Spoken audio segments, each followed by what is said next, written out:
Yeah, g'day everyone, and welcome back to the Gold Coast Titans Frontline Podcast. My name is Dane from Clarkey's Rugby League column. I am so excited to be here for this episode. It's going to be a perler, and I'm joined always by my co-host Blaze from BKRsport, mate. Fantastic week to be a Titans fan, mate. How are you feeling? Oh, mate, I am. I tell you what, we are pumped. We are pumped right now. So pumped, in fact, that we just did a scissors, paper, rock, which I won and told Clarkey that he had to start the podcast because I won so strongly. Yeah, I was very, very good at that. We're very good at winning here on the Gold Coast this week. And I don't know how this podcast is going to go because we're just so good. It was a really, really fun weekend to be a part of, mate. 100%, man. And look, in all honesty, for our listeners, we're going to try to balance this podcast with a little bit of fun. We're not going to go in and attack individual players, but of course we need to criticize. It was not a good week for the club, guys. But if you are new here, welcome to the Titans Frontline Podcast. We aim to be your weekly dose of everything Titans, and we want to capture absolutely everything we can for you and put it all in the one spot so you can enjoy and have a listen each week. So if you are new here, please consider subscribing and liking on YouTube, or following and leaving a 5-star review if you enjoyed the podcast on whatever service you are listening through. And final admin point, follow the Frontline on Instagram and join our Facebook group. I think you gave away 20 tickets to the Sharks game, so it's... I'm so sorry to the people who won those tickets. I'm so sorry. Yes. Unfortunately, that probably wasn't the best game you wanted to win a ticket giveaway to, but the proof is in the pudding. We do some giveaways. Yeah, I think we've given away tickets every single game this year except for the Broncos because that was obviously sold out. And we will be giving away tickets to the Roosters, I'm pretty certain. So, definitely get amongst that, and it should be good. But no, look, just to clarify, people still enjoyed their time. Like, it is what it is. Like, this is footy, whatnot. But at the end of the day, like, you know, where the Broncos game the week beforehand, where everyone's like, I want to be a part of it, crazy membership, boom, boom, boom, boom. And then we got some booms going, that's for sure. It was an uppercut to our chin up to what the result was. So, no, it's still a good time. People still enjoyed their time, but not the result, obviously. Exactly, man. And I think, like, as far as footy's concerned, if you could win every week, it'd be boring, right? You ride the highs and you stay together with the community, which is the front line during the lows. It would suck to be a Panthers fan, man. I tell you what, it would suck so bad, man. Just like, can you imagine like winning 3 premierships in a row, being in 4 grand finals in a row, and like being on chance for their 5th grand final in a row, and also to win their 4th grand final in a row? That'd be so boring. What's this? You know, mate, they've lost 2 games at home this year, both times missing their origin stars, but I don't want to hear it. Disgusting effort from a disgusting team.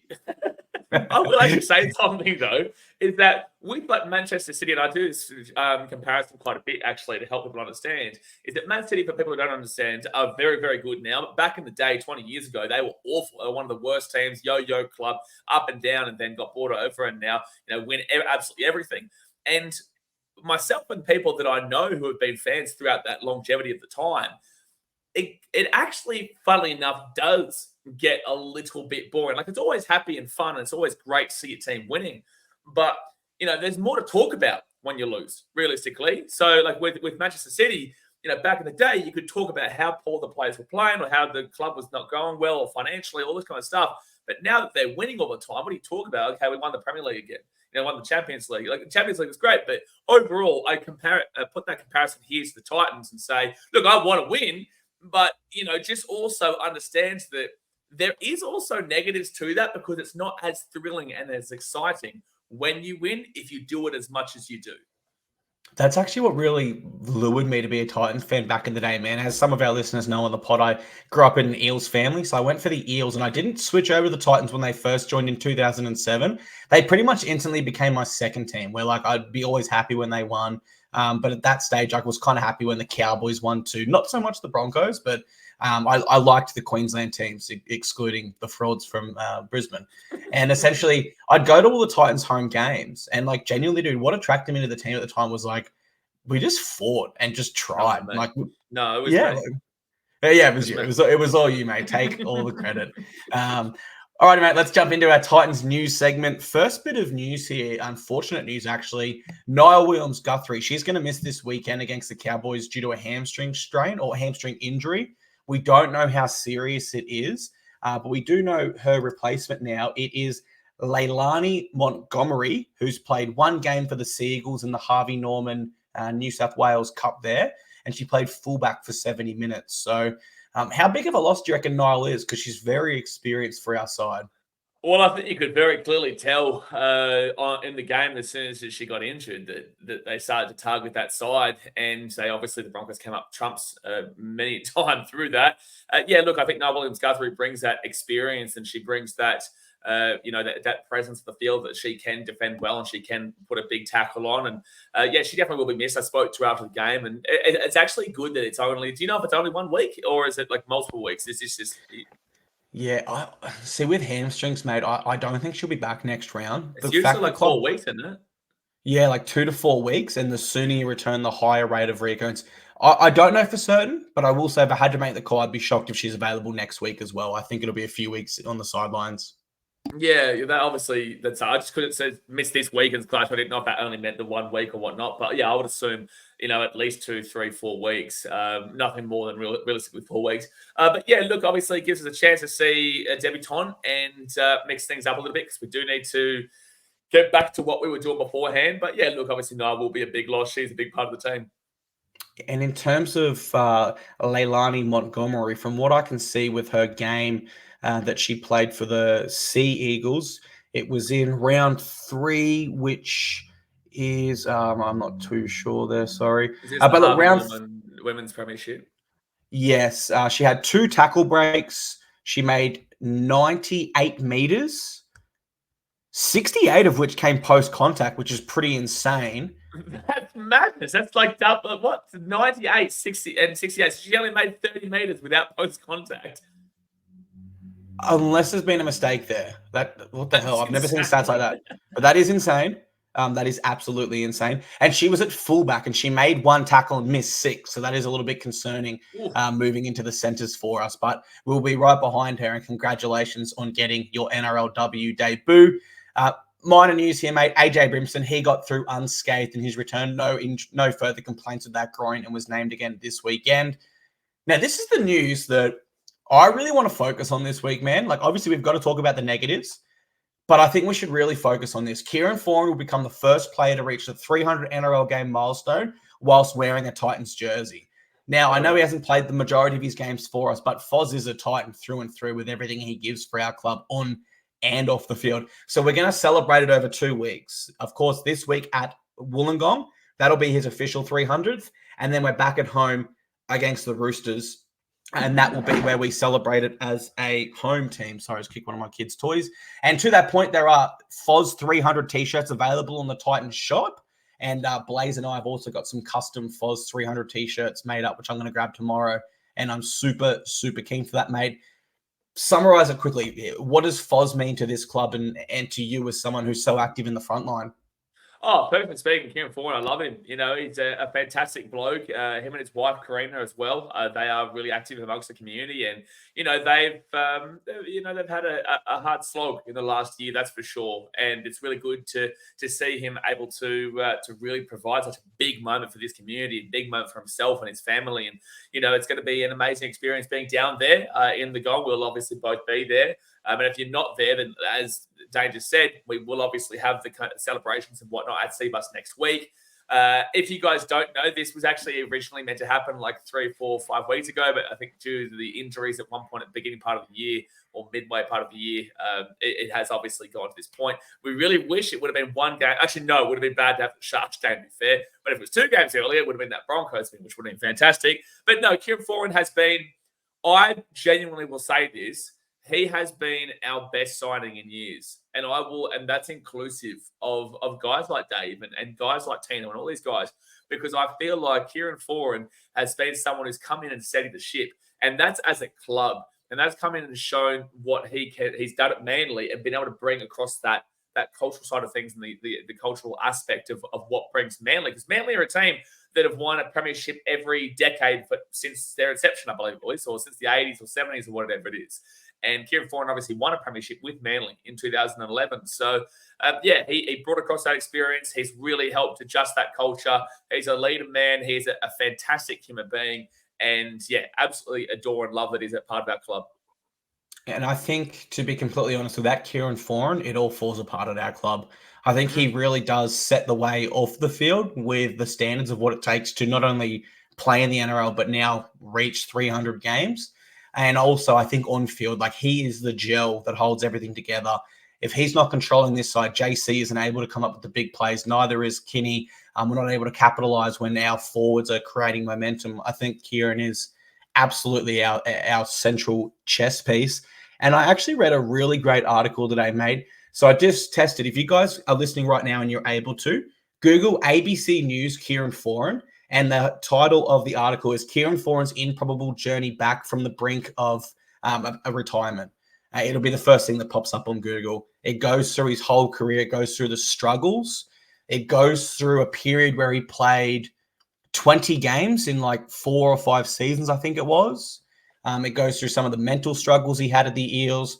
And it just really, after I read it, I was like, wow, this guy has always gotten back up when life's punched him down. And that's something that's really admirable. And, Mate, and just him in every game. Like, he looks like he's, and Kieran, if you're watching this, love you, you know, best intentions.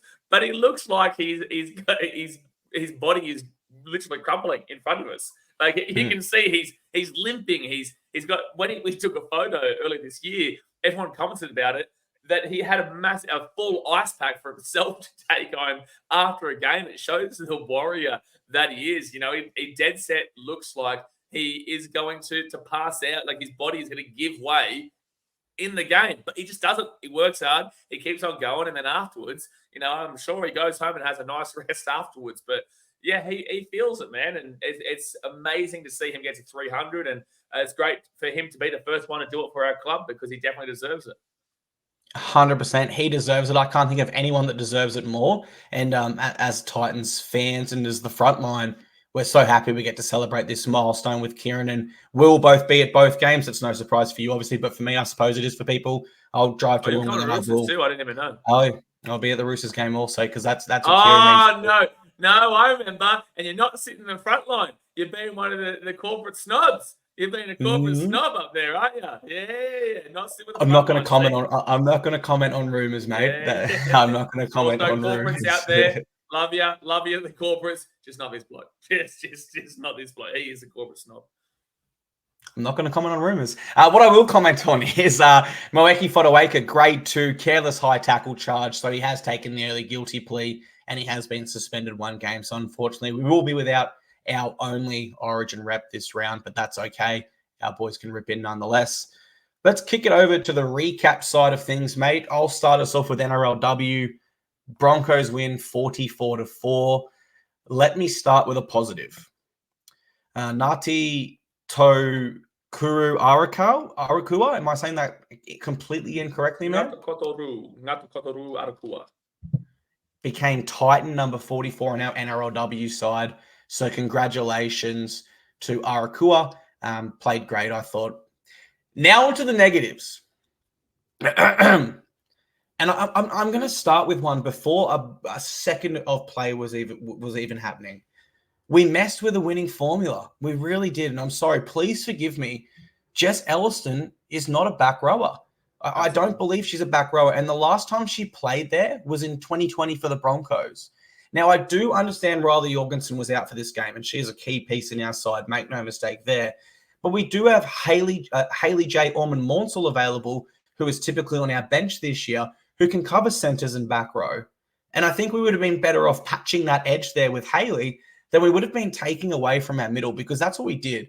We took away our biggest advantage over every NRLW side, and that is our forward pack. That is what drives our momentum forward and allows our key spine players to have impact. And because of that, I just felt the Broncos were able to dictate turns from the get-go, and we were never able to find momentum, particularly in the middle of the field. Now, in terms of the game itself, the Broncos record their biggest ever NRLW winning margin, and we record our largest ever loss in the NRLW. To our rivals, to a coach who's openly come out and said he regrets signing with us, it doesn't get worse. It doesn't get tougher to take. It really, really does suck. Now, in the final 5 minutes of the first half, Blaze, we were down 16-0 at that time. And I was thinking, we have to get to halftime at 16-0. We can't concede again. And I think our girls had to make a decision there. We've got to work our backsides off for this period and show how badly we want this. And unfortunately, in that 5-minute period, we conceded another 12 points, which put us into halftime, I believe, 28-0. And from there, that's game over. I'm sorry, it's a 5-minute period we can't afford to get wrong.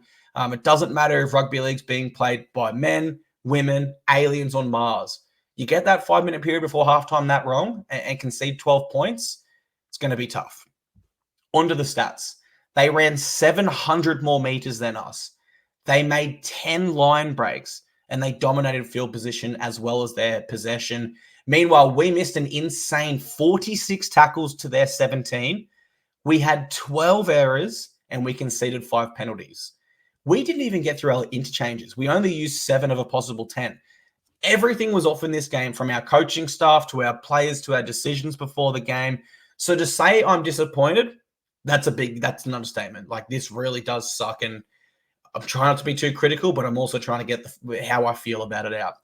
But I'm going to look at a silver lining here, mate, and tell me if I'm being too optimistic here. Hopefully this is the wake-up call we needed.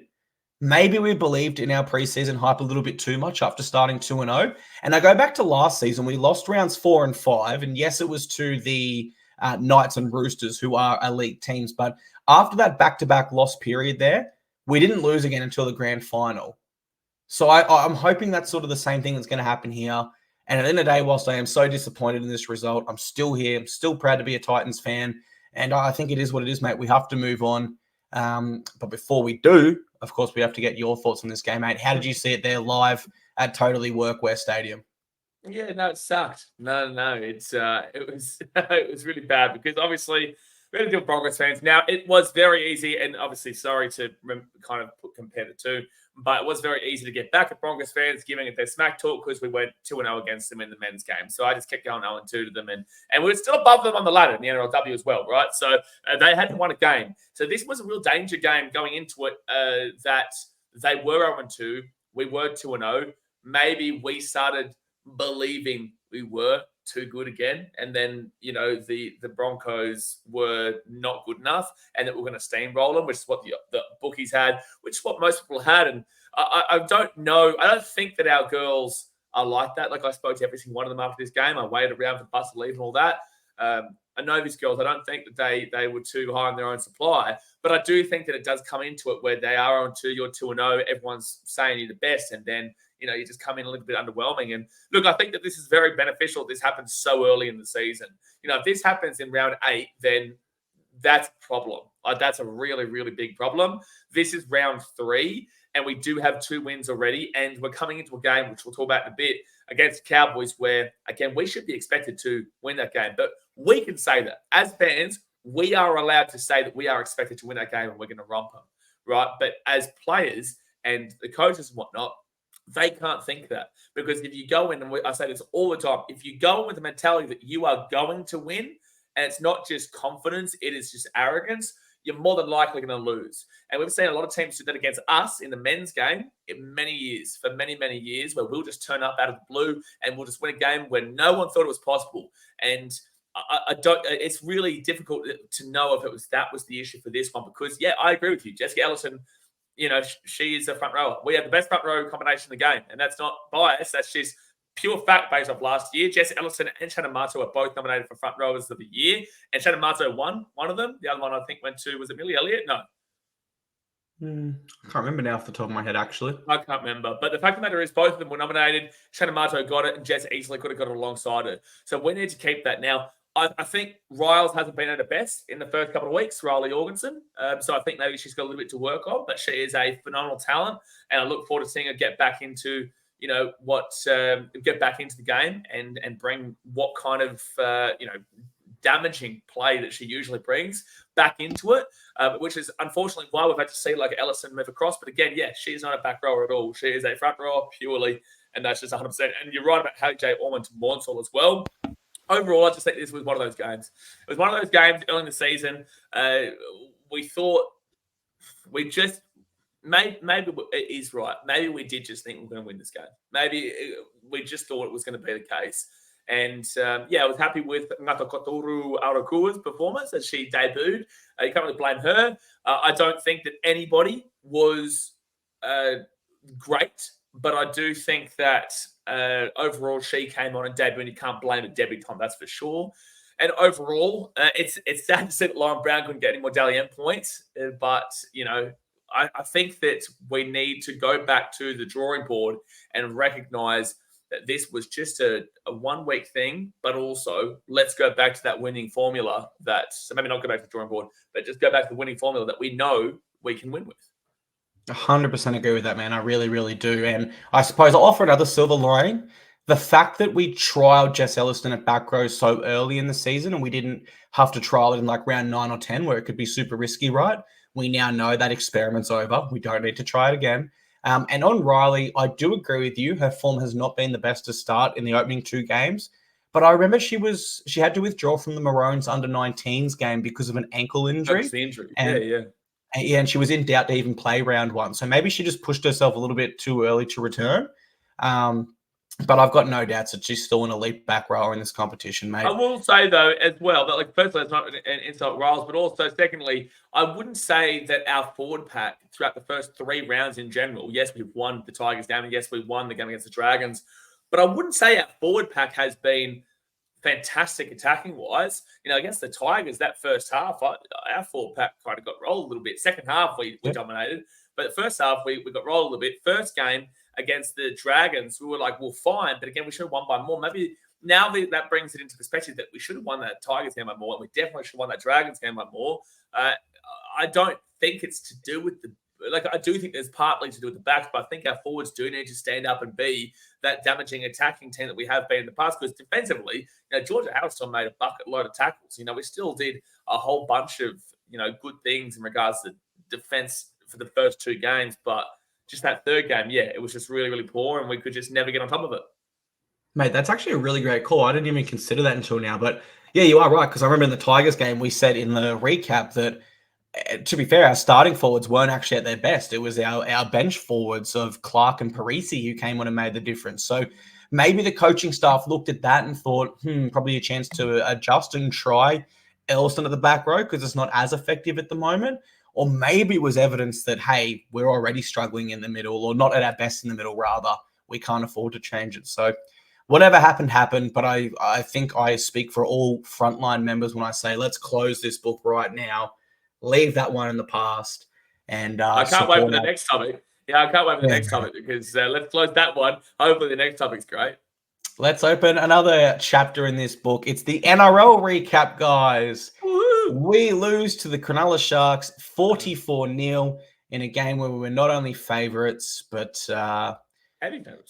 heavy favourites. And it's time to face the music again, mate. I'm going to let you go first for this one because I went first for NRLW. So let me ask you, of course you were there at Cbus, what the hell happened? There's a positive, and the positive is that they didn't score 50. How good's that? We can still win the comp this year, and we've got a 0.6% chance making finals, so, anything can happen. Secondly, another positive is that 15,000 or 14,000 crowd for a 6 p.m. game on a Friday night at Cbus. Really impressed with that. Thought we all turned out, and, we gave it a good go. But unfortunately, the team didn't give it a good go. And look, I'll be honest with you, and forgive me for saying this, but it was a bullshit performance. It was a bullshit performance. And it was disgraceful. And the boys and the fans and everyone here listening understands the intention that I say that with, because I love this team. I'm at every single game. I support them through absolutely thick and thin. And I'll be there at Wollongong despite we just witnessed. But it was a bullshit performance. And I don't think anyone can hide from that. And I don't think anyone can say that it wasn't. It was pathetic. You could tell from the first set of this game. You could literally tell that our grand final was last week. And I outlined that. I said, look, I'm confident we beat the Sharks. I'm confident we win well. But there is a concern for me to outline. And that was that the Broncos game felt like it might have been a grand final for us. It might have been that grand final where you put every bit of effort into it. Everyone's crazy. Everyone's happy. Everyone's dancing around, which we all were. And then that's it. And that's what happened. We come against the Sharks. The Sharks clearly wanted it more. They had their halfback was out. Their 5'8" was out. The wing was out. They had a back rower out. And yet we got absolutely whooped at home, 44-0, and never, ever looked good at all in this game. There was defensively we made a whole bunch of tackles because we kept giving the ball to them. So the guys that are probably going to win in the Frontline's finest, the reason why they're making tackles is because we just didn't have the ball because we were gifting balls and penalties and knock-ons. And geez, I tell you what, like it was just an absolute travesty of a performance. And we know these guys are better than this. We know, and I'm not calling him out because I'm close friend with him, right? But I've got to say, like, Cleese had a really poor performance in that first half. We know he's much better than that. He's one of the more underrated players on this team, but that was a poor performance in this first half. We never saw the ball going out. What was it? Was it the right that kept going out? Was it the left? I can't remember. Oh, it was everywhere. But Samuel Stone Street had a double on the left, and I believe Sonny Katoa bagged one on the right as well. Kale Heroes. Because I've removed this game from a lot of it from my memory, so I'm trying to remember it now. Is that I think we went right every single time. We never went left hand side, which was like BK and not BK, Primo and Loppy. We never went down that way at all. It was just always just right. And I saw people on Facebook and Instagram saying, "Oh, may as well go right again," as taking the Mickey out of it. So. Yeah, I don't know. Like you can talk, I'll interject throughout, but it was, again, like to emphasize, love this team, or be there for this team, love this community, but that was a disgraceful performance. And I'll start with defensively, right, because we were just trying to figure out there. Samuel Stone Street had a double. He's the left winger. Kale Iro had a try. I think Jesse Ramian had a try. Sione Katoa had a try. Britton Nickera had a try. So it's not like we were poor defensively in one area and they really exposed us like they did to Manly a few years ago with Talakai with Harper marking up on him. They defensively were poor across the entire field. And the only real takeaway I get from this game is I really think we struggled with the weight of expectation. Everyone was expecting us to win this game. All the newspapers had articles saying how Des Hasler took a team from 0-6 to start the year into finals contention. And the weight of expectation in the NRL, it really is quite common, but I think you'll find it's especially prevalent with younger sides. And I look at the Panthers as my main evidence for that. In 2020, they were great all season, but when it came to the grand final where they had that weight of expectation, they came up short against the Storm. And we know how great the Panthers are now because they've since shown us they've gone on to win 3 in a row. But I do agree with you. Beating the Broncos by a record margin in front of a packed-out Cbus was clearly our version or our players' version of winning the grand final. Like, for where we are as a club, could you realistically say anything would be better than that? Like, I don't know. No, I think that, again, we went over this last week. We were on the top of the moon. We were very, very happy. Yeah, from where we are as a club, it was a great performance, and we put them to the sword, and we were the better team defensively, attacking wise. There was concerns in the first half. But the second half, we romped them home in front of a home crowd, and yeah, look, it was an unbelievable experience. But the issue with, like, I guess that we haven't had this expectation. Like the expectation, as you just said, we've never had that expectation.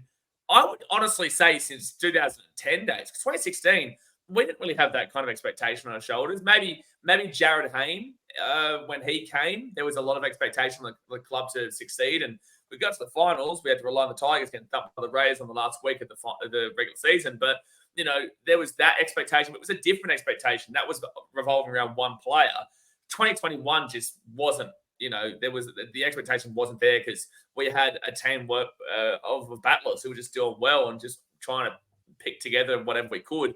This time, people did believe in Desi. They did believe in, there was the expectation that this team was good enough to win and to continue winning. And then we'd kind of face the music and we'd play the Roosters and the Panthers, and that would be where we come undone. But, yeah, you're right. We did fail under expectation, which is a concern, but if we can then go and bounce back and win this week against the Dragons, which we'll get to later, that will turn around that and say, like, yes, okay, we're young, we lost that expectation, but at least now we know how to avoid that in future, if you know what I'm saying. I know what you're saying 100%, but I will say it's concerning now because I've kind of identified 4 times this year where we've had expectation and really failed to meet it. Round 1 against the Dragons. I don't think anyone saw us losing that.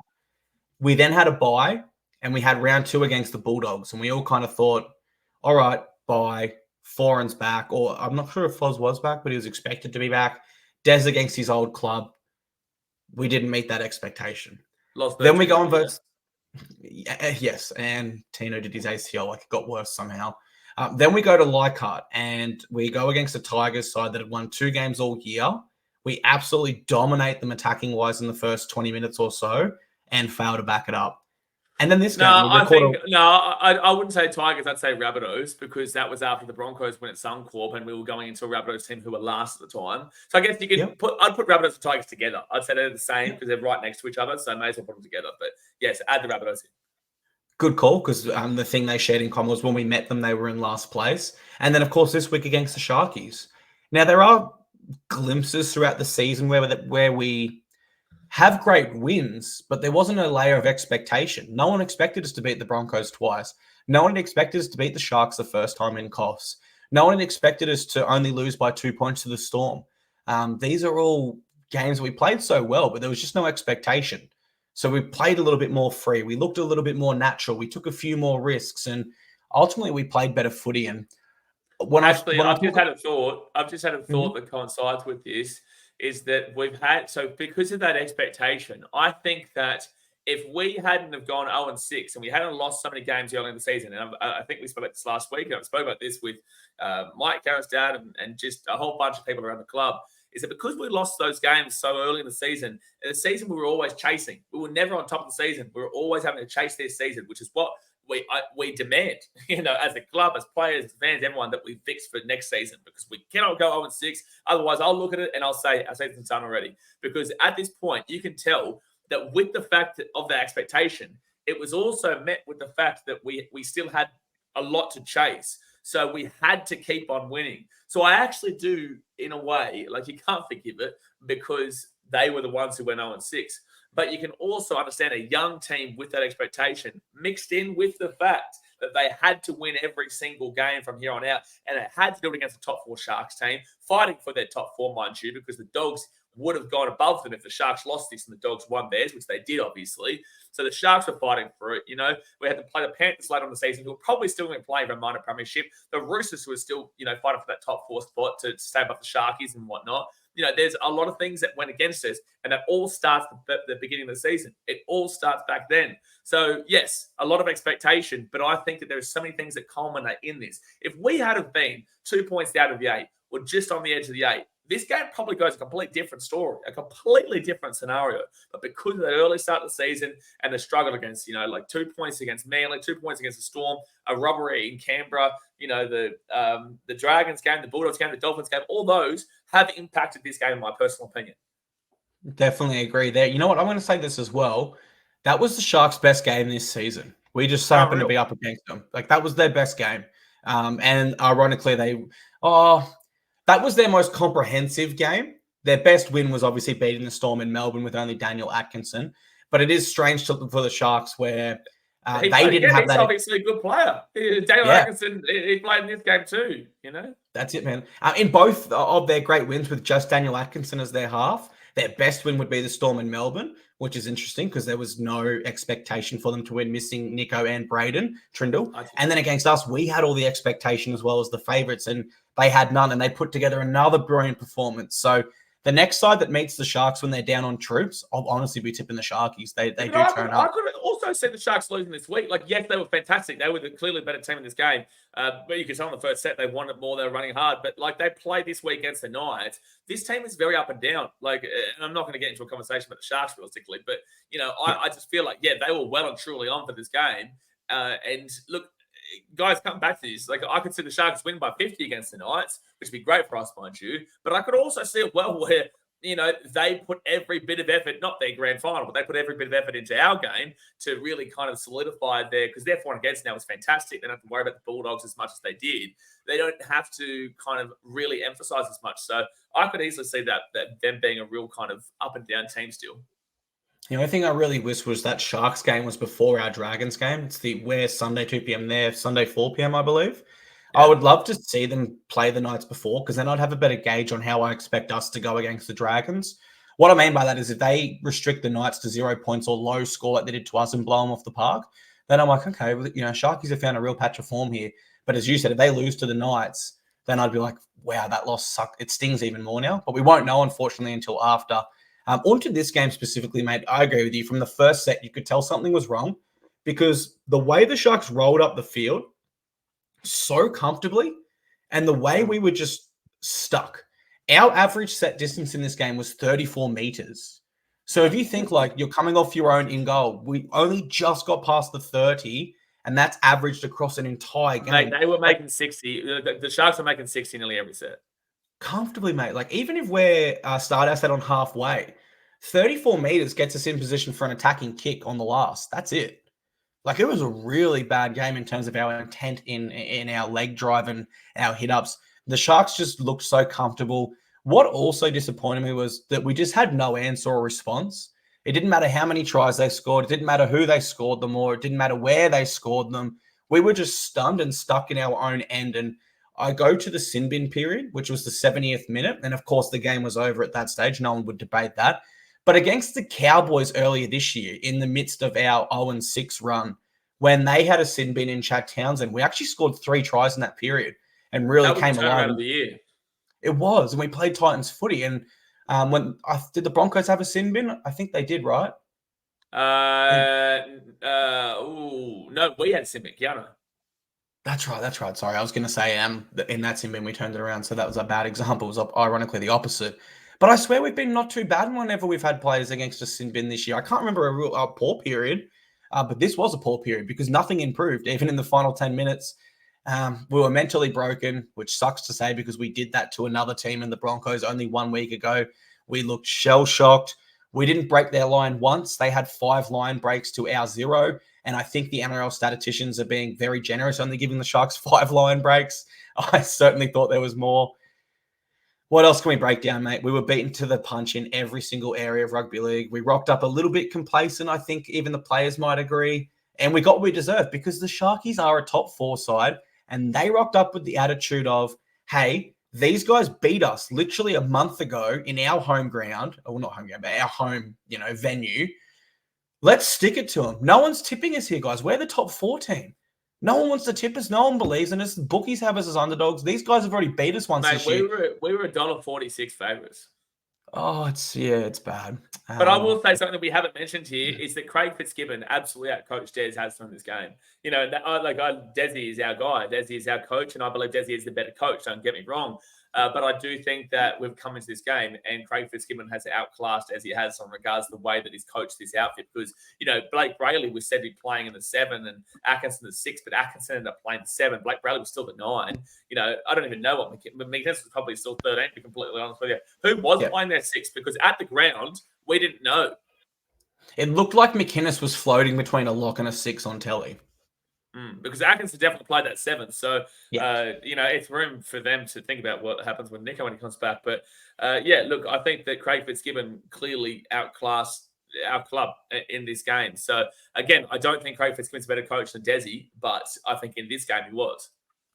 And even on a minor note, Des as well didn't get through all his interchanges. He only used 7. So we misjudged that a little bit as well. Because if they're using 8 and they're up by 44-0, doesn't make sense that we wouldn't be using all ours, mate. But look, do this with me. Arms like this, please. Close that book. And just throw it. Just throw it. Mate. I'm not closing it. I'm just throwing it. I don't care. I do not care. Let's try to focus on some positives from both games and give out our 3-2-1s. Do you want to start with NRL or should we do NRLW? We'll go with NRL. We'll smoke out the NRL. 3 points I'm going to give to Keanu Kenny.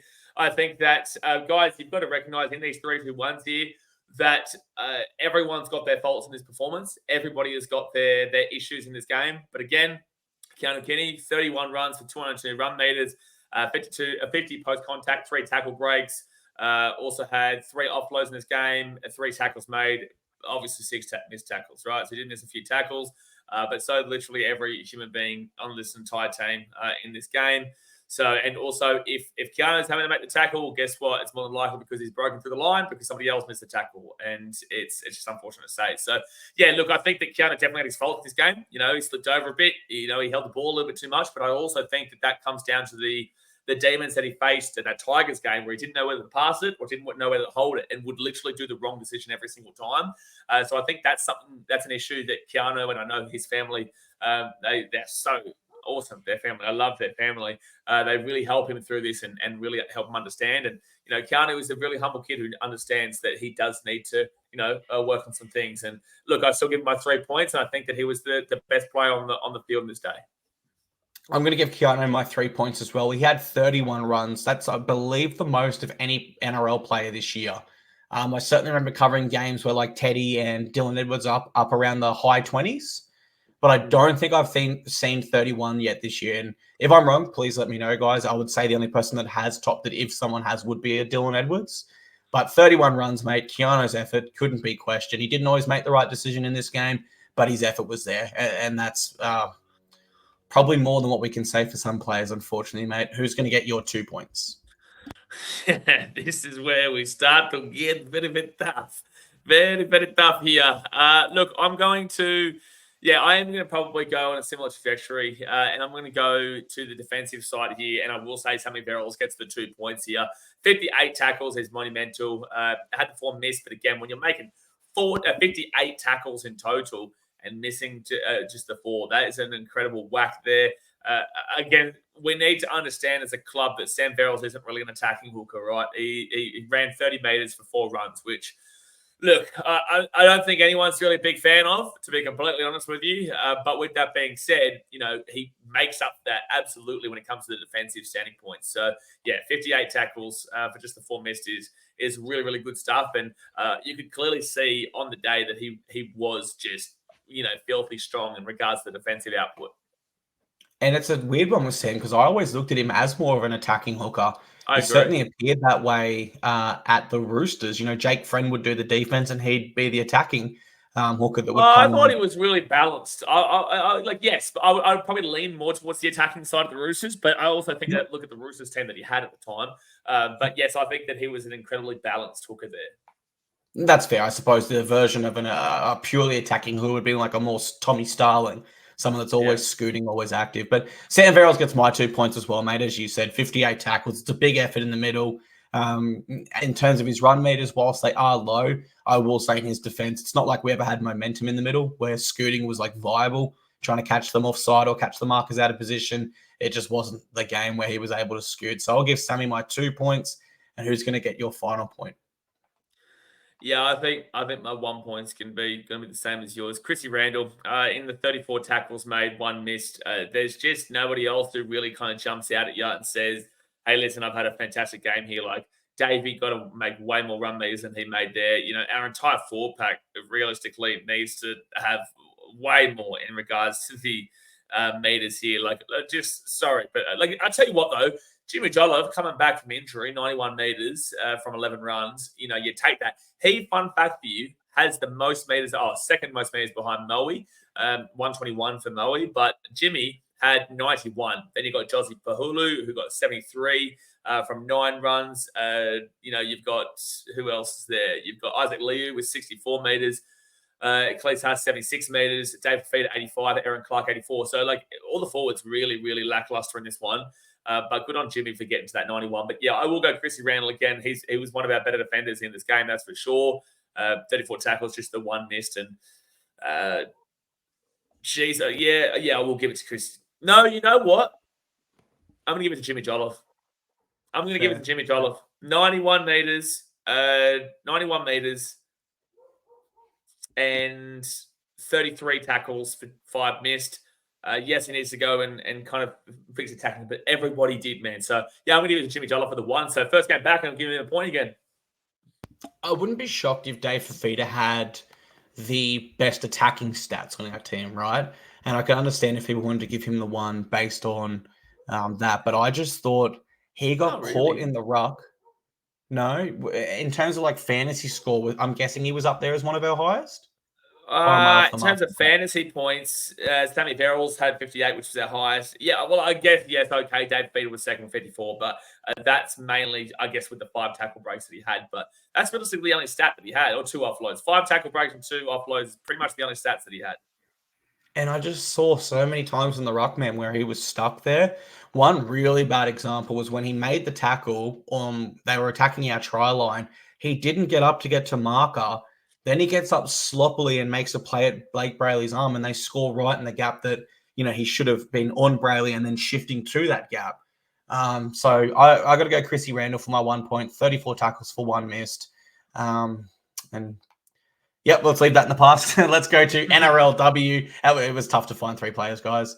I'll kick us off here. 3 points for me goes to Georgia Hale. She had 61 tackles for 3 missed. That's a huge number. And as far as I was tracking, Georgia Hale did hold the record for the most NRLW tackles. Yeah, she does. But I asked ChatGPT, and it said Olivia Higgins made 65 tackles in the 2022 the grand final, but I'll check it. Break it twice last year. She broke her own record once last year. Jemima Talpa had the original highest. Yes, that's what I thought. So I might actually fact check ChatGPT while you give your 3 points. Take that, AI ChatGPT, Muppet. I'm pretty certain. I'm pretty certain. But anyway, so yeah, my 3 points, I'm probably going to go with George Hale as well. Like, that's a monumental effort. Like, it really is. It's a monumental effort there from our captain. Had an offload in this game as well. 91 meters there, which is, solid enough. Would like to see a few more meters, but she is very, very strongly on the defensive side. 61 for 3 is ridiculously good. So yeah, I will say Georgia Hale, it was our 3-pointer in this one. Great call there. My 2 points goes to Shannon Marto. She had 30 tackles for 0 missed, which is very impressive when you consider the scoreline. And she also took 16 hit-ups for 170 meters. So I thought Shannon did her job. In the middle, I thought she was brilliant. I just think she didn't have a partner in crime to back her up, and she can't do it all on her own. Shannon can't. As great as she is, as much as we know she's one of the best props in the world, as much as we know she just won the Origin Player of the Series award and was prop of the year last year, she can't do it on her own. We learned that, unfortunately, but Shannon can hold her head high. She gets my 2 points. Who gets yours? Yeah, my 2 points is also going to go to Shannon Marto. 171 meters, fantastic. 70 of those being post-contact, 2 tackle breaks. She kept telling me at the end of the game that she really wanted a cookie. She because it wasn't obviously the most fantastic result. So there's your cookie, Shan. You can have 2 of them. 2 points for Shannon Marto. And like you said, 30 tackles, no misses, brilliant.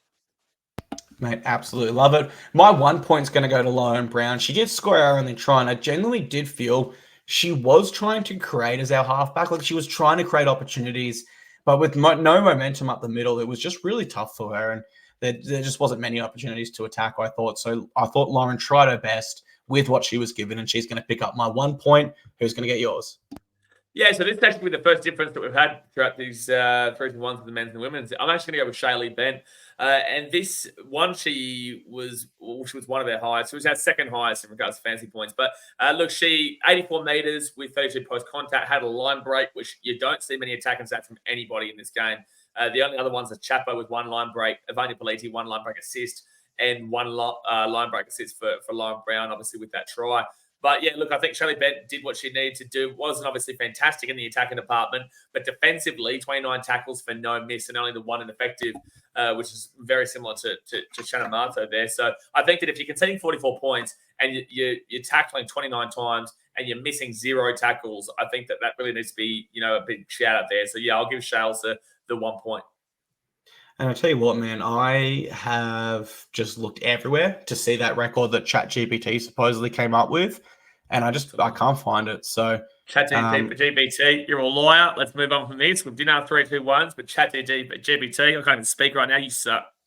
And you know what? It's actually just changed its. I asked it yesterday, and now it's changed it to Kezi Apps with 61. It said Olivia Higgins was 64 the other day, so not reliable. You check it. Move on, because we've got 49 minutes already, bro. So we kind of need to get snappy. Yeah, man. As far as I'm concerned, you see what I mean now, folks? This is for everybody here. You see what I mean? There's more to talk about when you are not good. There is more to talk about when your team is struggling compared to when you're successful. It's all well and good, like I said about Man City. It's well and good to talk about the goals and all these sort of jazz then, but there's so much more to get into now. Do you like that? Not necessarily, but there's more to talk about. That's why we've been going for 50 minutes and we haven't even gotten into the HostPlus Cup yet. 100%, mate. But let's kick it over to a positive here, right? Let's talk affiliate clubs and how our Titans went. Tweed's season is over. They were flogged And the Jets, well, they weren't flogged. Sorry, let me take that back. They lost 42-30 to the PNG Hunters, and the Jets were genuinely flogged 46 points to 40, meaning every single Titans team. No. The Jets lost 46-6, not 46-40. Oh, did I say 46-40? My bad. 46-6. So. Sorry, guys. They were flogged by 40 points. So every single Titans side or affiliate side conceded 40 points on this weekend. And the average was 44 points conceded across all four of our teams, mate. Absolutely sucks. But let's look at our Titans players specifically for the Jets. How did they go against the Dolphins? Jalen the Groot, 120 meters and 2 tackle breaks. Did unfortunately have an error and gave away a 7 tackle set by kicking dead. So at least he got the 120 meters down the 2 tackle breaks. Kenny Mamalo, 162 meters and defended perfectly with 6 made for 0 missed. Also had 6 tackle breaks, which is actually a really good game there for Mamalo. And again, when you're conceding so many points, 46-6, and as a winger, you're not giving up a single missed tackle. You're making your tackles and also having tackle breaks. That's a great performance there by Ken. Good game. Our boy, Tanner Boyd, does not miss. 9 runs, 54 meters. Unfortunately, no attacking stats. 16 tackles for 2 missed and 3 errors. But guess what? 46-6 means he did not miss, mate. He kicked the one conversion he needed to get around my boy Tan. Joey Stimmo. Joe Stimson played full 80, 16 runs for 125 meters, 4 tackle breaks, 2 OL. What's OL again? Offloads. 52 tackles for 3 missed. Wow, that's a huge game by Stimmo. 1 error and 2 penalties. Really big game there by Stimmo.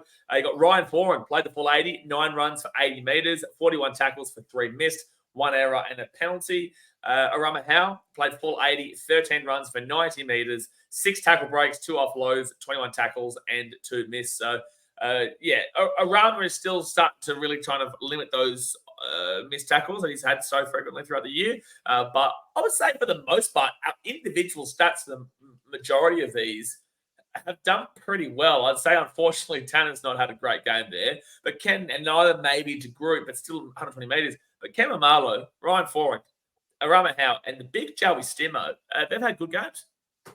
Joe is essentially saying, hey, guys, re-sign me. I am your key middle depth option, and I can play back row as well, putting in big stints.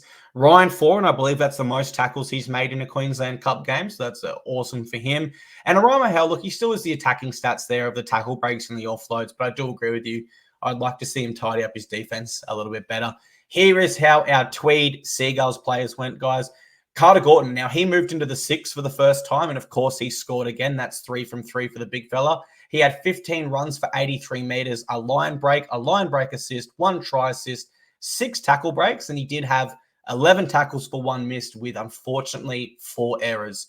Sorry to jump in here before you move on to the next one, because obviously this is a big talking point of the club at the moment. One of his that try assists that he had was absolutely immaculate from like the not halfway, but just inside halfway to the wing. It was absolutely brilliant. And I will say that, like, as we talk about so frequently on the podcast, usually when you're seeing with the halves, 5'8" specifically, like 11 tackles, 5 missed, or 11 tackles, 6 missed. He had 11 tackles, just the 1 miss. So, really, really encouraging signs here from Carter, whether it be for 6 or whether it be for the Senators.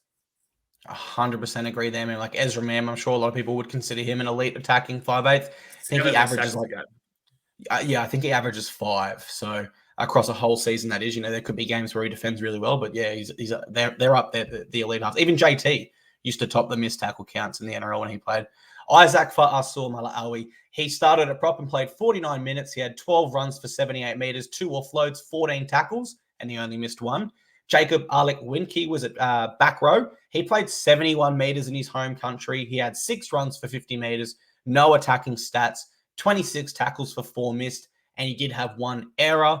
So with all of our Titans affiliate players recapped there, mate, who was your affiliate player of the week? Just to clarify there for people at home, Jacob Alec-Winke was 71 minutes, not 71 meters. You actually said that twice. Sorry, 71 minutes. Just to clarify for everybody at home. Look, I know who you're going to go, so I'm going to go different. I'm going to go Joey Stimmo. Yeah.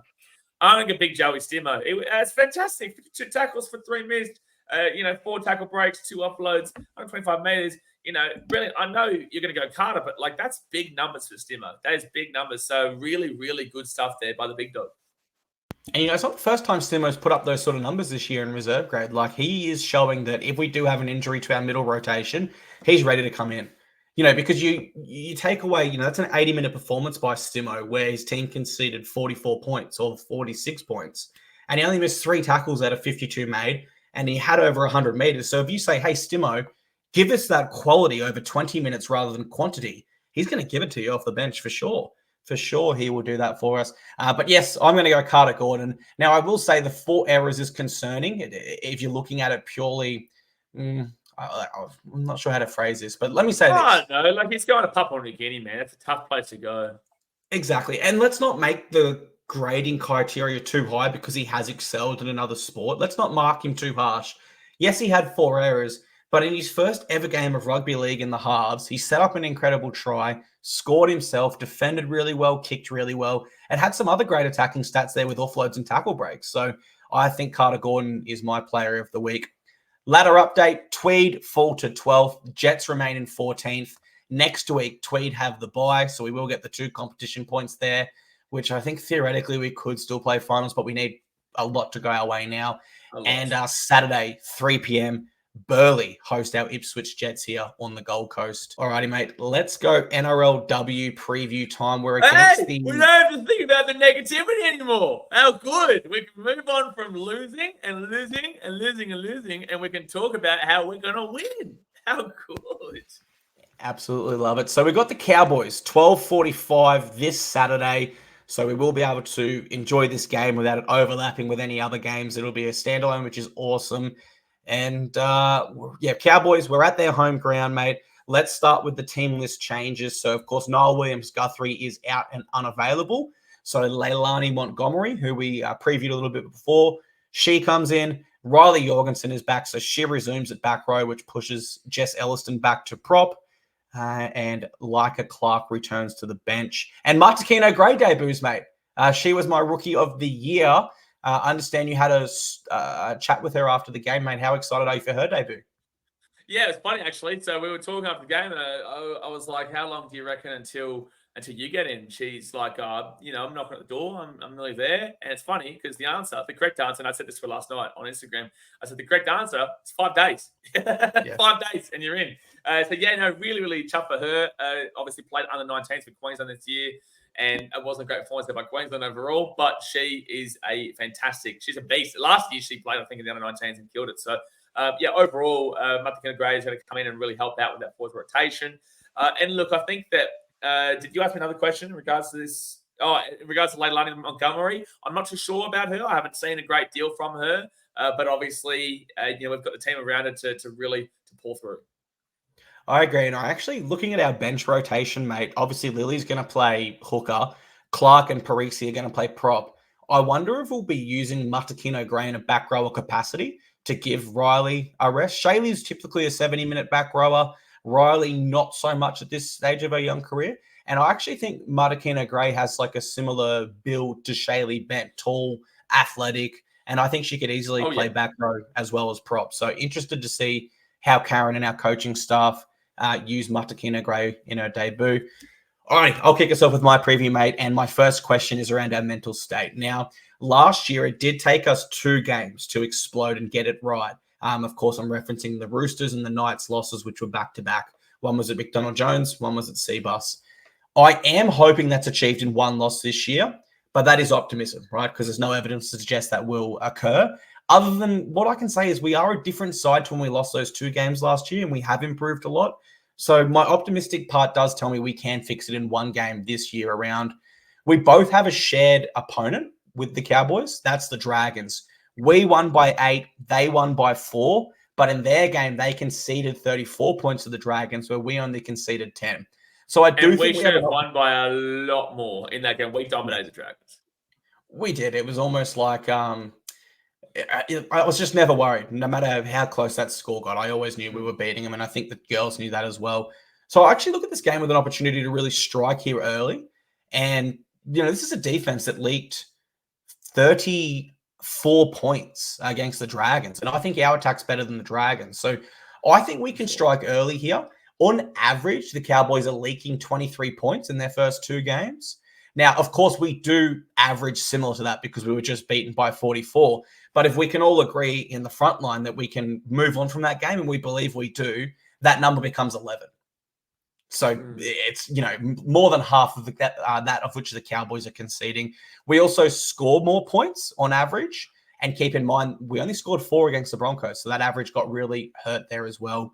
When we go to the ground, they are 1 from 4 in NRLW history there. So I don't think it presents a massive threat for us going to Queensland Country Bank. My one concern is it's a Saturday midday game. Tough conditions, and our completion rate will be important. Please, girls, in our first 2 games, our completion rate was up around 80% plus, and we won. This game, it dropped down to low 70s. We put ourselves under pressure.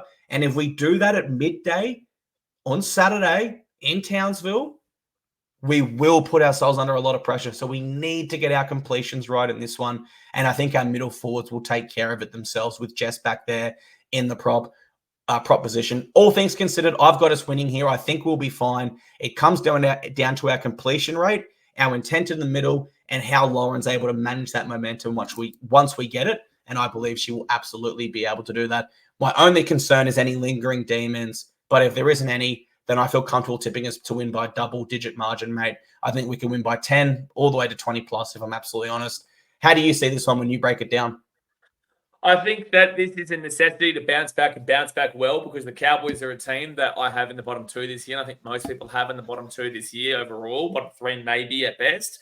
I think there are much better teams in the Titans, the Roosters, the Knights, the Sharks as well. The Raiders are a much better team than originally thought. The Eels are looking a lot better than they have been. So I would have the Cowboys at the lower end of the table. But I will say they are a gritty team. They can be quite tough at points.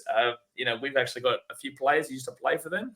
Who used to play for us, who play for them now. But I'm going to tip us by 20 plus. I think that we need to win by 20 plus. One, because again, last year our points differential was awful, which really suffered at the back end in regards to our positioning. We could have finished above the Roosters, but because of the points differential, we didn't. So I'm going to say we win by 20 plus, and I believe we realistically should. I don't see how, you look at these 2 team lineups, and again, it should have been the same with the Broncos, but we've got the better fullback. Politi over Blackwell. The wingers of Georgia Gray and Emily Bass versus Libby Serhard and Francesca Goldthorpe. I'm taking our wingers. I think it's a bit of a wash, but I'll take at least Emily's got that representative for Queensland and whatnot. Georgia Gray obviously still young. Chapo and Leilani Montgomery versus Jasmine Peters, who used to play for us in Whitfield. I do think Chapo really does bring it up. I think that's a wash, man. I think Leilani Montgomery, she's on debut. I don't know anything of her yet. Peters and Whitfield are fantastic players, but Chapo is, the best center of the game. So I think that's a bit of a wash because of how significant she is. In regards to the halves, you've got Talia Fuimona, who needs to do a lot more. She needs to do a lot more this week. It's just as simple as that, It really is just as simple as that.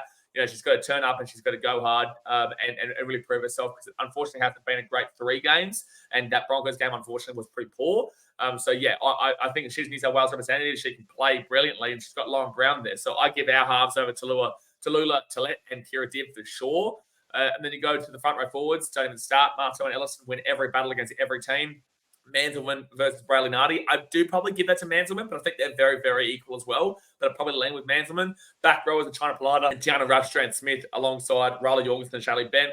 I do give that to us. And then 13 is no battle between Breachester and Georgia Hale. So, yeah, I'm confident in a big win. I'll take us by 20. I think, as you said, their danger player is Emma Manselman. That's someone we'll have to watch. She did score early against us at home last year, I believe, when we played the Cowboys. And they do have strong centres with Jakaya Whitfield and Jasmine Peters there. But as you touched on, Chapo is elite at what she does. So I do think we're the stronger team across the board. On Talia Fuimano, who you mentioned there, I agree, mate. Like, Fui is an elite player for us, and we need her to get back to that elite form. In her 3 games this year, her only attacking stats is 1 offload and 1 forced dropout. She's had no line breaks, no line break assists. She's made 41 tackles, and she's only tackling at a 69.5% efficiency. So that's what's that? That's 3 out of every 10 tackles are being missed at this stage, and only averaging 56 running meters. So we're not saying this necessarily to be negative towards Fui, but we just know that she's a lot better than what she's put out so far this year. And particularly last game, man, 9 tackles made, 10 missed. That's not the Fui we know. Fantasy points. Yeah, that's not the Fui we know. And she's certainly capable of better, and we wanted to get back to that. So hopefully Fui rebounds here and has a huge game, actually. Yeah, and I will. She's a fantastic 5'8". Fantastic. She just needs to do better. I'll tip her to do it as well, actually, because I do think in the hot conditions we'll get the momentum, and I think that'll fatigue the Cowboys defending a bit more. Do you remember the Eels and Dolphins game in Darwin earlier this year? In the second half, when Dolphins got momentum, they just went boom with a wave. I think we'll do that to the Cowboys in that second half. And I think Fui will be integral with that with Lauren Brown. So I expect big game out of our halves, mate. Let's kick it over to NRL preview because we are over that hour mark now. We're against the Dragons this Sunday at 2 p.m. at Wollongong. You and I will both be there with our custom Kieran Foran shirt, which I'm picking up for us tomorrow. Let's start with the team lists and look at the changes. Brian Kelly comes in at centre. So that pushes AJ Brimson back to the bench. And we have no Moeki Fotuaika. So Aaron Clark starts at prop. And Keenan Palacia joins our bench. And that's good because Keenan was great last round for Tweed, or the round before, sorry, with the 53 tackles. Had a big game there. So good to see Keenan back. All right, mate, let's go to your breakdown. I'll let you go first. How have you got this one playing out? Do you think we can get the job done for our big dog, Kieran Foran? Well, I think Carl Flanagan being out does help. He's been doing some really good stuff there and eating well, obviously. He really does like eating. Unfortunately, he's turned to cannibalism in the recent weeks. But with that being said, he is out for the foreseeable future, I think 4 weeks or something. So he won't be in this game in their 5-8. That could really mess up their halves. That really could mess up their spine. But to go on to us, I don't care about the Dragons. I could not care less about what they're doing, their preparations, what they've come into this game, what could happen for their season. Don't care. All I say to the Titans is that we absolutely have to win this game. I don't really necessarily care too much about finals right now. Like, we are technically still a chance, and it's actually not crazy out of this world, but it's more than likely not going to happen. But the fact of the matter is that we need to bounce back for ourselves and to show that that's a one-off, right? Because if we go and lose this game by a big margin to a Dragons team that actually has been doing well this year, beat us well at Cbus in round 1, if we go and lose again by a big margin, it just reminds me of last year where we had good signs and whatnot, but then the back end, and I know this was under Jenny Lenihan and Justin Holbrook and all this sort of stuff, right? But we did well, and then we beat the Broncos at Suncorp 18-12, a grand final team last year, and then went on to compete in games, but also lose by big margins to Panthers and Storm and whatnot. Panthers at home, Storm and Melbourne, which were both that. So, I need to see us bounce back. I need to see Cleese Haas have a big game. I do think Bowie Furman will shift from the bench onto the outside into the team. I think he will play in the back row, and then Cleese obviously goes to the bench, and then maybe you might see like a Palacia or I'd say Palacia right now. You can see with Desi's mind, he has been interchanging him most of the time. So I think Paulu's safe, and I do think that Isaac Liu's safe, despite what people want. I know people don't really like Liu, but that's just how Desi kind of thinks from what we can see and the trajectory throughout the season. So yeah, I think Bowie will play, which is huge. I think you very clearly saw that Bowie was a big miss on the weekend against the Sharks. He was a huge miss. He is such a big-time player, man. Bowie Farmer is brilliant. Defensively, just sound, and attacking-wise is great. So I don't think we'll win the game against the Sharks, but I definitely think he improves us dramatically. I'm not looking at anything in regards to the Dragons. I couldn't care less if this was the Dragons, the Panthers, or the 1999 Australian Wallabies. At the end of the day, I need this team to come out here and win this game, and win it by 1, 2, 4, 10, 20. I don't care. Just win the game to get our mental state back onto the right process, because we are looking at next year now. I'll tell you what, mate, and I'm not being funny here. I'm going to read you out some stats. All righty, we'll start with the stats. We've never won in Wollongong. We're 0-5. The Dragons have won all of their games at Wollongong this year, except to the Panthers when Nathan Cleary returned. You can forgive them. They've won 3 of their last 4 games against us, and realistically, they did smoke us in round 1. All things considered, if you tip in the Dragons here, and this is to anyone, not to you specifically, I see why. I get it. But I want to go through our season plays. I want to read out the results of each round, and I want you to tell me whether you expected it or it was unexpected, okay? And then I'll get to who I'm tipping here. Round 1, Dragons beat us 28-4. Did you expect that? No. Round 3, Bulldogs beat us 32-0. Did you expect that? Absolutely not. Round 6, Raiders beat us 21-20. Did you expect that? No, we won 22-20. Well, I thought we were going to get smashed in that game, if I'm honest. Round 7, We versus Manly and we lose 30-34. Did you expect that? Yes, but no. No, I know what you're saying, so no. We go to New Zealand and win our first game on the first ever Anzac Day held in New Zealand. Did you expect that? Greatest weekend of my year, nearly of my life. No, I'll be honest, I didn't tip us, so that's no one expected that. No one. Let's speed run through because I think people are starting to get the point. Round 9, we lose to the Storm by 2 points at home. No one expected it. Magic round, we should have beat the Knights. Everyone tipped the Knights. We beat the Broncos twice this year. No one expected us. We lost to the Tigers in unthinkable circumstances. No one expected it. But then we rebounded and won next week by 60 when no one expected it. Then we had a bye and everyone said, oh, they've lost all their momentum. We then beat the top 4 Sharks in cost while Nico Hines was still there. No one expected it. Then we come back up against Manly. Desi has his return. Everyone expected us to do well. We got pumped by 30. Then the Dolphins go up 14-0. Everyone expects us to lose from there. We win. Then we record our biggest ever result against the Broncos. Then we lose 44-0 to the Sharks. My point is, Blaze, the Titans this year do what you don't expect them to do. And if we're going off the stats here, given the fact we've never won in Wollongong and the Dragons' only loss there this year has been the Panthers and their favourites, we should be losing. So we're going to win. We are going to win for the big dog Kieran Foran's 300th NRL game. And honestly, mate, that is my key point in this takeaway and in this preview. I don't care how we win. It just has to be done. We must honour Kieran Foran and his amazing NRL career. These young guys must lift and give everything they've got for Foz. Because Foran didn't have to come to the Titans. He was in great form at Manly and he could have stayed in Sydney. He could have signed with a lot of other clubs that, look at how many clubs right now would love an experienced half like Foz on their books. He came to us. He took a chance on a young roster. We owe this game to Foran and we must win it for him in his big milestone game, mate. So that's my final takeaway. Don't care how. Don't care mate, you're like when. A poet. You're like a poet. You just rhyme Foran with Foran. How good. Yeah. 100%, mate. And look, I'm sure people probably were like, as I was going through the draw, were probably like, dude, shut up. And to those whose ears are now bleeding, I'm sorry. But genuinely, I do have a point. We've had a lot of unexpected results. If you don't want to be positive for the Titans, then, listen, are you really a fan? At the end of the day, guys, I understand realistic support. I understand, being oh, woe is me. But what does woe is me get you? If you listen to our podcast, you can see that we critique when necessary. We say this performance was bullshit when necessary. We say this team was pathetic when necessary. But then we will also tell you that, one, we're going to be there.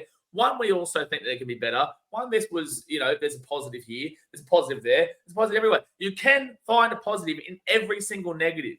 You can find it. Look at it, for example, 44-0 to the Sharks, we just lost. The worst negative that you can think of. Well, guess what? The positive that you can turn around and say is, with this young team and the expectations that we spoke about before and the early part of the season, it really does show us going forward into future games that we need to really try and overcome this expectation in certain ways and aspects to really improve this team overall, because we can't go in willy-nilly anymore, which is what we did in that game. So there is always a way to change a negative into a positive. We will outline the negatives, but we will also be positive. So if you don't like that, I'm sorry, this isn't for you. But at the end of the day, we're going to find positives because, personally, from my standing point, I go to every single game. So I don't want to fly all the way down to Wollongong this week thinking, we're going to get flogged. No, and he's driving up from Canberra. So, we're going to find the positive through the negatives. 100%, mate. And that's what we'll do on the podcast, as you said. We'll break it down, give you our honest truth, but we're not trying to generate clicks, right? We're not trying to target players. We're not trying to share our own agenda or anything against the club. We love this club. We bleed blue and yellow just like you do. So we'll joke, we'll have fun, but we'll call it how it is. And when we need to be critical, we'll do it in a professional way. And at least that's our goal. No surprise, mate. There wasn't too many phone the front. We'll leave the preview there. We're both tipping the Titans, right? We're both behind our team. I'm going to say 1-12. Nice. Love it, mate. I think we can get the job done, and I really hope we do. We'll move on to phone the front line, and to no one's surprise, we've only got one in the last 7 days. It's J-Lad, one of our most loyal listeners, so let's listen to what J-Lad has to say. G'day, fellas. How's going? Real tough game to watch, that one. AJ at centre doesn't work. Kinney made too many missed tackles and was out of position the majority of the game. Honestly, shouldn't be fullback next week, in my opinion. AJ back to fullback, surely. Fafita, David, needs to be brought onto the bench to be an impact player. Honestly, he's just getting too battered up honestly, is not worth 1 million again. Francis, good to see him back, but honestly, injected him way too late into the game. We need a good hard look at ourselves or our season's gone. Thanks, boys. So I don't necessarily disagree. I don't necessarily disagree with everything he said about the individual players there, but I'm always of one, but I'll let you go. Okay, I'm of the mind that like one bad game versus one good game, right? So I want to see stuff in patches. It's a 27-round season, so when Kenny broke our run record, no one was sitting there saying like, sorry, let me rephrase this. When Kenny broke our one record, rather, after one game, everyone was saying, he's our fullback now. It can't be AJ, right? And that's based off one strong game. And now Kenny has a perceivably bad game, and as we both had him throughout 3, so it's tough to say it was his fault, right? We're saying he was our best player, but he doesn't play his best. And now everyone says, oh, he needs to be dropped. And my whole thing with the 27-round season is always give a quality player, and that is what Keanu Kenny is, a chance to respond. Okay, and I think he's earned that with his form. So I don't. I'm sorry, but I've got to clarify something for you here. This is not a common conception of this club. This is not a common thought process. People don't think that Keanu should be dropped. Unfortunately, I've got to say it to Jesse. Love you, mate. Love your passion. But Jesse is the only one that I've seen that is so strongly and vehemently against Keanu Kenny and is so strongly for AJ. And it's like, I have known AJ since he was a young lad. I'm super close with AJ. He is a brilliant guy. He's a great fullback. I absolutely love him. But he is not perfect himself. And there is no way that currently you can go and drop Keanu Kenny. It's not possible. It's not possible. Like AJ, probably, for the most part, is more than likely going to be making more tackles than what Keanu does. But at the end of the day, when Keanu is still getting our 3 points every single week because he is still putting the most effort in, he is still the one that is, making the most meters. He is, doing everything he can to really spruik up the game, and he is our best player from the week. There's no way we're dropping him for AJ, who has been injured. As you've come to the understanding, you as in Dane, have come to the understanding recently that there is a pecking order, but also sometimes the pecking order can kind of diminish. It can diminish over weeks because you see how well Keanu has been playing. He has been crushing it. Last week against the Broncos, he was the greatest player that ever did happen. And I know Jesse wasn't of that belief because he don't like it. He don't like Keanu. I'm sorry, I've got to say it.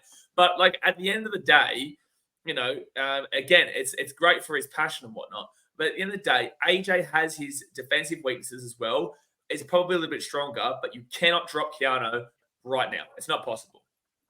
Yeah, I agree with you. And just to clarify my comments, it wasn't directly on the Keanu Kenny versus AJ Brimson debate. It was more so generally across the league. A lot of fans, and not even just Titans fans, will overreact based off one game, whether it was good or bad. And I'm always a fan of giving the player a chance to respond where you can. And I don't even think Kenny was bad last round, if you're asking for my opinion. What I will say as well is in rugby league, you pick your best 17 and you make it work, right? And you look at how the Storm did it. Pappenhausen came off the bench. Then Hughes became a halfback. Pappenhausen became the fullback. Or Munster, who was a fullback. And then he became a 5'8" when Billy Slater returned from injury. You make it work, right? And I'll just give an example of when a club didn't want to make it work. Jonathan Thurston, he wanted to remain with the Bulldogs, right? Despite knowing the fact he was down in the pecking order. And he offered to re-sign with them for less. They said, no, buddy, we don't need you. We've got a Nasta and Sherwin. Both okay players, but they're not going to be remembered as elite. Jonathan Thurston then leaves and has a miraculous, an incredible, an immortal career at the Cowboys. Top 10 all time. Yeah, possibly the greatest of all time, depending on who you ask, but top 2, right? It's either between him or Andrew Johns. And that's what we don't want with Keanu Kenny. To have the pecking order so firm, it's like no matter what you do, you got. Oh, you're talking about halfback. You just hold on and clarify. You're saying Andrew Johns and him as halfback, top 2. Well, okay, top 3 then. Because all time you got to look at like Cameron Smith and Billy Slater and all these kind of guys, right? So like, but I just want to clarify. That's completely off topic. I just wanted to clarify when you're saying top 2. That could be the greatest player of all time, but I'm just saying this. I want to clarify what you said. I've got him top 2 all time. I've got him and Joey neck and neck, but Cameron Smith Cameron Smith. Well, fair enough. He's got the most achievements.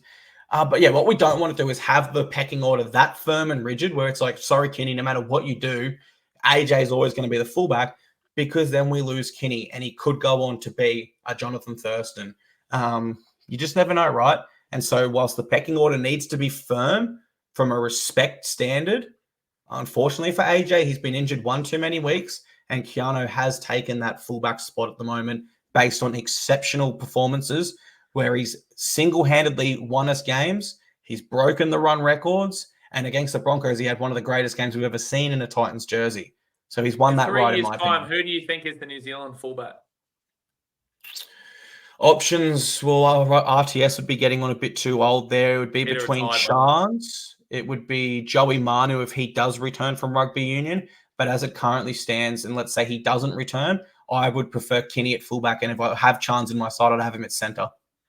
Absolutely. And Joey would more than likely be centre as well, because Joey can play, is centre for the Roosters. You know, you fit, as you said, you fit your best players in where you can. So if you've got Keanu, you've got Joey, and you've got these guys, you put Keanu as a fullback because he's not playing anywhere else. You put Joey in the centre where he is fantastic. And, you know, Keanu has run for a similar amount of metres as Joey has done for New Zealand in the past this year for the Titans. And that's why I'm so strongly in favour of you cannot drop him until proven otherwise. So we'll see how AJ goes to 14 this week. If they can implement them well, fantastic. Looking forward to it. But before we go, before the hour and a half mark, quickly on Dave. Mm-hmm. My thoughts on his performance? Quickly on Dave in regards to what Jay Lash just said off the bench. Oh, I get you. Again, don't love it. I don't think Cleese absolutely stood out last round as, hey, I need to be starting. And so you'd bring Bo back and you'd replace Cleese before you replace Dave, in my opinion. So no, I don't think we've got two elite back rowers right now that are saying, hey, pick us over for feeder. I think Dave just had an off night. And Britton Nikora, who is an elite back rower in his own right, got the better of him. And that's okay. I'm fine with that. You know, you can't be the best back rower every single game. So, no, I think Dave's still starting back row for me, mate. What about you? Yeah, absolutely. No. I just wanted to confirm that, to be completely honest with you. And also, just to put this out here, Jaylan, we're not having a go at you, and I'm not having a go at you either. But I am putting out there that I just wanted to really clarify with Dane here and Clarkey that it's not like a overall consensus that, we should get rid of Keanu and put AJ in and whatnot. It is a very kind of individual setting point. You have points to your argument, and there are points to it, but there is also stronger points as we currently speak as to why we shouldn't go with that. So you are entitled to your opinion. You're allowed to be passionate. You're allowed to have your own opinions on this club and whatnot, but we also are entitled to our opinion where we're going to reply to that. So, look, love your passion, mate, but I disagree with you for now. Yeah, no, I love Jesse's passion. I just think he might have his blinkers on a little bit, just looking purely at the Sharks game. And I'm also looking wider at more of our season snapshot. But of course, guys, that is Phone the Frontline. And we do want to hear from you every week, win or lose. I know we lost this week, so not many people were interested, but that's fine. Win or lose, guys, everyone is welcome to their say here on the podcast. And we do look forward to seeing them every week and playing them. If you do want to leave a Phone the Frontline after hearing this, you can do so via the link in this podcast player or on YouTube. It's as simple as pressing record on your phone and then choosing to remain anonymous or leaving your name. That simple, guys. It's at this point we will close the show and we will say thank you very much. We'll see you Frontline fans on the hill at Wollongong this Sunday, 2 p.m. for Kieran Foran's 300th NRL game. And, of course, we will see you next week back here to recap it all, and preview the next round. So from myself, thank you very much, players, and over to you for your final word. All right, we've got to go again. You just have to go again. It sucks sometimes. You know, we've been in this situation many, many a time, but you just have to go again, man. So, yeah, look, frustrating results, but let's bounce back. Let's get a win in the men's. Let's get a win as well. Tweed's getting a bye, so that's a win right there. And then hopefully Ipswich can do us a miracle and beat the Belly Bears, to be fair. But, yeah, look, big weekend ahead. Hopefully see you guys there at the Hill in Wollongong. If not, we'll see you back at Cbus next week for our final home game, members round against the Sydney Roosters. And let's do a big zing, son. Let's go. Zing. 300 zings for Kieran Foran's 300th game. All right, let's go.